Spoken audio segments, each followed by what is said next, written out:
So when people stop making sense, obviously stop making sense, they've lost the capacity to speak morally. You can't speak morally unless you can speak, unless you make sense, and you can't make sense unless your words mean things that we all agree that they mean. So the question then becomes, what do they want? What do you want? Why did you stop making sense? And it may not be a bad thing. It may be something harmless. It may be something that you think could be a good thing, but it's something that they want that they feel that they can't get morally. There was an op-ed on Knucklehead Row, the op-ed page of the New York Times, a former newspaper. Here's just a little bit of it. I have sex just because I like it. Sex is fun. For the puritanical tyrants seeking to control our bodies, that's a problem. Many in that movement are animated by an insatiable desire to punish people who have sex on our own terms and enjoy it. Now, that, of course, was written by Harvey Weinstein. He was just trying to have fun, and people were just pure. Oh, wait, no, I'm sorry. It was not Harvey Weinstein. It was actually Mara Gay, who is a board member on the editorial board of the New York Times. And here I will read what she really said. One day I hope to become a mother, but for now I have sex just because I like it. Sex is fun. For the puritanical tyrants seeking to control our bodies, that's a problem. This radical minority, including the right-wing faction of the Supreme Court, probably won't stop at banning abortion.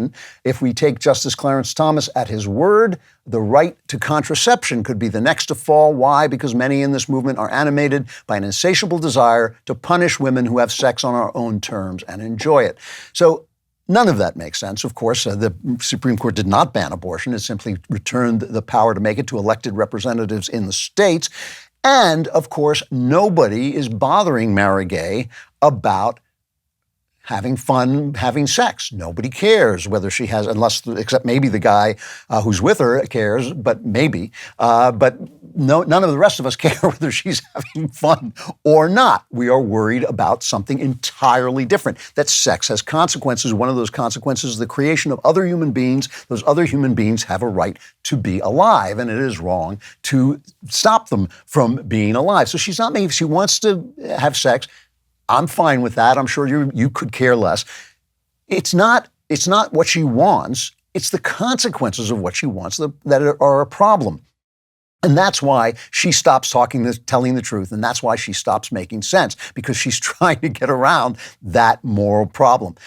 If you hold yourself to making sense, you're going to feel guilty. So this is the thing. It's not just what people want. It's what they don't want. What they don't want is guilt and shame. Guilt and shame are terrible, terrible feelings. People do incredible things to avoid shame. People live their whole lives trying not to experience shame. I believe, people talk about, sex is the great motivating factor. Money is the great motivating factor. I think stopping from feeling shame is one of the greatest of human motivating factors. I think it's because we're fallen people. We know we're supposed to be better than we are. There's not a single person walking the earth, not a single person, including people who lie about it, who doesn't know he is not what he's supposed to be and could be better and doesn't feel some level of shame and guilt about it, and avoiding that shame, avoiding that guilt is why listen to the way people talk. Listen to how often they're telling you what a good person they are. Now, in Christianity, right, we start from the premise that we are sinful, this premise that we're shamed, and that we need to be forgiven. We have to ask God for forgiveness.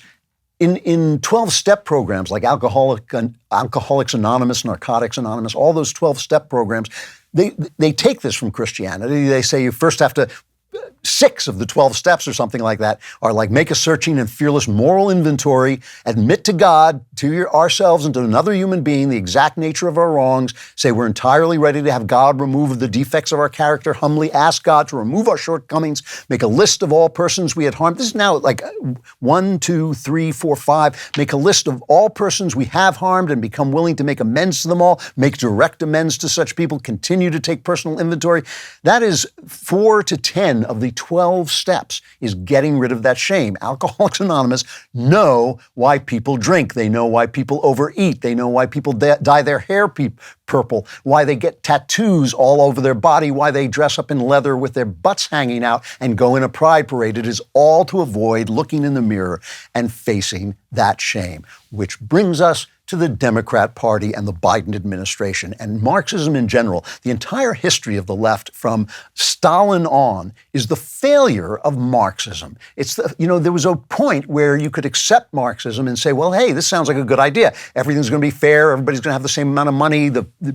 People will take what they need and give what they can, and all this all makes perfect sense until you try it and it fails. Thomas Sowell, his greatest lines, he writes, "The inefficiency of political control of an economy has been demonstrated more often in more places and under more varied conditions than almost anything outside the realm of pure science." Leftism, it's a gift from God because it's so wicked, leftism, that if it worked, we would just descend into wickedness because people want so desperately to feel good. They want so desperately to feel that they shouldn't be ashamed. They want so desperately to get rid of that sense of shame that is the force and power of original sin in us, that they just think if I can support a good political economy, even while I'm living outside of San Francisco in my gated billion-dollar house like Nancy Pelosi, while the city goes down the drain, I can still feel good about myself because I believe in these wonderful things. But all of it fails. The Great Society,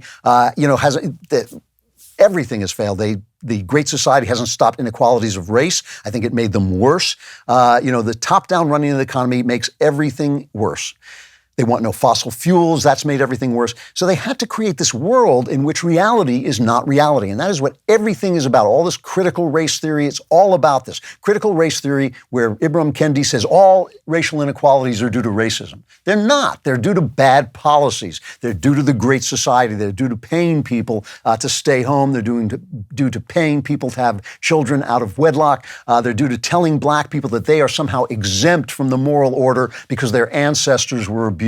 All of our ancestors were abused, all of them. And I'm willing to accept that most of our ancestors were abused in other countries, and blacks have to take an extra step of grace to understand that their abuse happened here, and now they have to forgive it and let it go because nothing's going to change it. The past isn't going to go away. But still, they simply can't admit they're wrong. The entire Biden administration, gas prices skyrocketing, inflation is insane. And here's Joe Biden. Here's Joe Biden's, one of his many, many, many explanations is cut 20. We made incredible progress on the economy from where we were a year and a half ago. We got a long way to go because of inflation, because of I call it the Putin tax increase. Putin, because of gasoline and all that grain he's keeping from being able to get to the market. Now I'm fighting like hell to lower costs on things that you talk about around your kitchen table.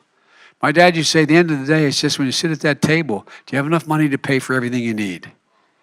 Not a lot over, do you have enough money to pay for everything you need?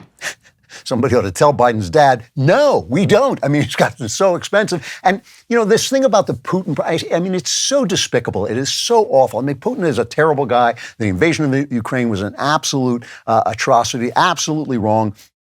Still, he's blaming this. What's his name? Alfred E. Newman, the transportation secretary, Pete Buttigieg, goes on with Neil Cavuto, the Fox economics guy. Listen, here's a perfect example. Listen to Pete Buttigieg sell this garbage about Putin, and Neil Cavuto used simple logic against him. The difference. It's not gotcha journalism. It's not saying, you went out with some girl you weren't supposed to go. It's just simple logic. It's just simply making sense. And listen to the difference. A major oil-producing country launched a war of aggression and destabilized so much of the world economy when they did. But half of the wait a minute. The second half of that increase started prior to the first Russian soldiers arriving near Ukraine. You can't blame it all on Ukraine, right? What about the other half? Well, what about the other half? No, that's a pretty important half. Such a doofus. The guy's a mayor of a town, is where he belonged, if he could do that well. So think about this for a minute. Let's make sense for a minute. He says half of the increase came before the invasion of Ukraine, and he, like an idiot, laughs when people can't get to work. They can't afford to get to work. Uber drivers are being destroyed. Drivers of all kinds are being destroyed. All that shipping that keeps the supply running just becoming incredibly expensive. And he says, well, 50% came before. And he said, well, the other 50% came after. But using common sense, just a little common sense, if the prices were going up when Putin invaded, not all of the price rise that happened after Putin invaded is up to Putin, right? It was going up already. So part of that is still the Biden administration's fault. And, everything they say about the Trump administration and everything they say about the economy before was because they shut down the economy. And I'm happy to blame Trump for not standing up to Fauci and not standing up to them. But I'm not sure anybody would have in a case like that where there is a disease coming and nobody knows anything. You turn to the experts and the experts failed. Biden simply will not take responsibility. The left simply will not face the fact. They will not face the fact that what they do doesn't work. Luckily, Alexandria Ocasio-Cortez, sometimes I pick on Alexandria Ocasio-Cortez because she's a moron. She's not a moron. She's an ignoramus. She's an ignorant person. But she has a plan. She has a plan for what we can do, especially in the wake of the Supreme Court decisions that she didn't like. This is Cut 13. I want to talk about personal acts of reclamation, because sometimes people will say, there's nothing I can do, I can't do, I feel so powerless. And there is no act too small that you can engage in. And even today, I have a personal errand.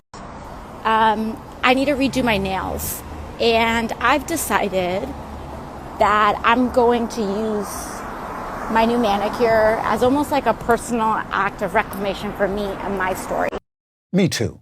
Hashtag me too. I'm doing that. I'm going to get my nails done, and I may have my toenails done as well. And that will be my personal act of reclamation for all of us, for all mankind. I'm doing it for all mankind. The country's in the very best of hands. So here is information that came out this week that really is telling. Red states are winning the post-pandemic economy. I think this is from the Wall Street Journal, Josh Mitchell. Workers and employers moved away from the coast to middle of the country in Florida, sparking swifter recoveries there. Since February 2020, the month before the pandemic began, the share of all U.S. jobs located in red states has grown by more than half a percentage point, according to an analysis of Labor Department's data by the Brookings Institution. It is unbelievable that how much the red states are recovering, how much faster the red states are recovering from the blue states, and also the fact that their numbers in terms of the disease, in terms of COVID, are no worse. So the results are in. The results have come in. This has been a terrible mistake. There's another piece in the column, Alyssa Finley, who really is a new op-ed columnist there, who does really good work. She writes, Biden and Fauci botched the COVID pandemic response. Trump had this guy, Dr. Scott Atlas. I don't know if you remember him. He endorsed the elements of the Great Barrington Strategy, which was the one signed by all those epidemiologists that said, basically, we should keep the old people, protect old people, save the Klavan. That was my policy, save the Klavan, but let everybody else go to work, make sure that the vaccines go to the old people first, go to the people at risk. And that was completely abandoned by Fauci, even after the vaccines came out, and the vaccines were very promising. Everybody was very hopeful, but then the vaccines wore off very quickly. They didn't protect people as much as they hoped they would. They stopped very quick. They went down. Their efficiency went down first to, I think, 84%. And ultimately, by July, according to an Israeli test, they had gone down to 39%. And Fauci was still saying in August, after that report came out, that herd immunity would be easy to get if people would just get vaccinated. He was not telling the truth, obviously. And yet they keep saying the Democrats just brought out this report saying, if we had listened to Scott Atlas, more people would have died. It's just not true. Scott Atlas was right. Trump was right. He unfortunately didn't stand up to Fauci and shut him down. And again, I can't really blame him for that. I'm not sure anybody would have done it. But here's my question. Where are the apologies? Instead of blaming Trump for the economy going bad because of the lockdowns, where are the apologies? More people, over 100,000 more people have died under Biden than under Trump. Where are the apologies? What would happen if somebody just came out and said, you know what, we got it wrong. It came out of nowhere. We weren't expecting the disease. We didn't know how to react. We overreacted. We were eager to save lives. We got it wrong and we're sorry. What would happen? People made fun of Trump for all the people he fired, but Joe Biden hasn't fired anybody. I mean, some people have left because they can't stand it anymore, but they haven't fired anybody. It is really amazing that nobody on the left wants to change their mind. And this was not always true. You know, Jimmy Carter, we make fun of him, but he changed his mind when he got it wrong. And he started to get things right toward the end of his administration. But these guys, they never change their mind because they think that because their philosophy is their virtue. Their philosophy is connected with their virtue, so it alleviates them from shame. So it doesn't matter what's happening to you as long as they feel righteous. So now what they're going to do is blame Joe Biden. And I can't defend the guy, but it's really not fair to blame Joe Biden for something the left desperately wants. Are you desperate for more Klavan-y goodness? Of course you are. Like and subscribe to the Andrew Klavan Podcast.